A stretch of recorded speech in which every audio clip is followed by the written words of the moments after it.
Hi there, Chris from TotallyEV, and here we're doing a dedicated audio review of the Vauxhall Mokka-e. Now if you'd like a detailed review of the vehicle itself, do check it up on your pop-up banner, in the description below, or indeed in the pinned comments.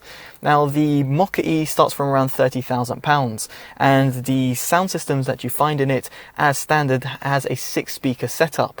Now no matter which trim level you go for, so be it the Elite Nav Premium, which we have on review over here, you'll still get the same 6-speaker audio configuration. Now we've reached out to Vauxhall to get some more details on the audio system, but we haven't got it at the time of filming. So hopefully we'll have it at the time of writing or review, and that'll be down in the description below, where we'll go to a little bit more detail about potentially driver details, of course, if that is shared by Vauxhall. Now to tinker around with the audio settings, you can navigate through the infotainment system, the 7-inch display on the regular base trim, or the 10-inch display that we've got over here. Now no matter which mode you choose, you've got the audio settings which can be accessed, and you'll find the equalizer presets. I've got it at personalized, and I've got the loudness mode checked on. Now as a result of that, the bass is a little bit emphasized, and as such I've reduced it by 2 notches. I've left the mids on 0, and I've added a few notches to the treble.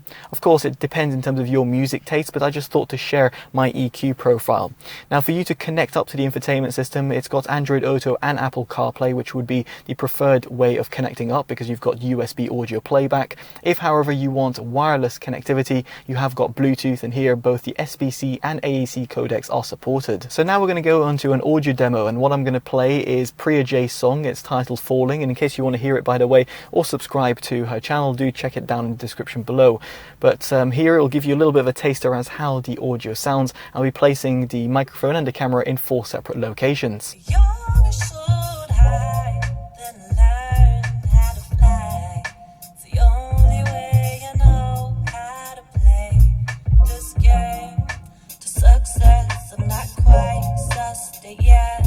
When I reach the brink, don't stop to think. I always sing, and now my imagination is constantly racing 1,000 miles ahead. I'm living in my own mind, but it's floating. I'm always hoping. But when I reach the brink, don't stop to think. I always sing, and now Now I appreciate a audio demo on YouTube and indeed via microphones isn't quite ideal, so let's get on to my subjective opinions. Now as I mentioned before, it's got 6 speakers. You've got 1 in each door, and you've got the 2 that are found within the A-pillars, as in 1 on each A-pillar. And as a result, you can note that there is no subwoofer. So here the sub-bass extension is cut short, and while the door speakers do try and provide that sub-bass extension to a certain degree, they can't quite compete with systems that have a dedicated subwoofer, and as a result you'll be left a little bit, well, wanting a bit more, specifically if you're like myself and listen to EDM, dance music, or R&B and pop music. Now as for its mid bass, there is quite a bit of quantity in it.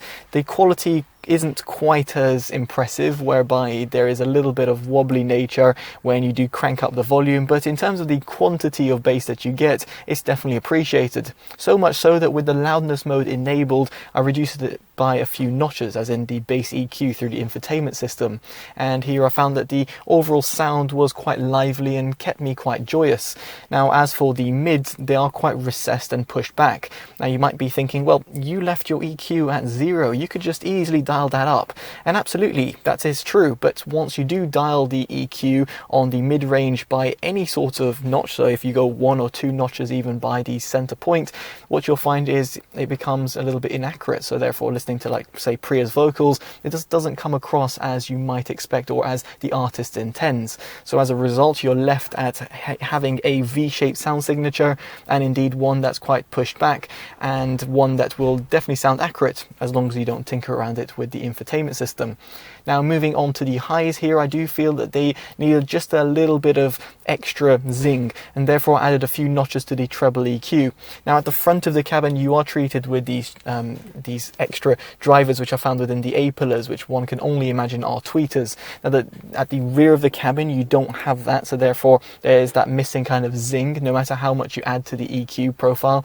But at the front of the cabin I'll say that it does extend relatively well and gives you that sort of sparkly tones that you might expect. Now finally onto the Soundstage.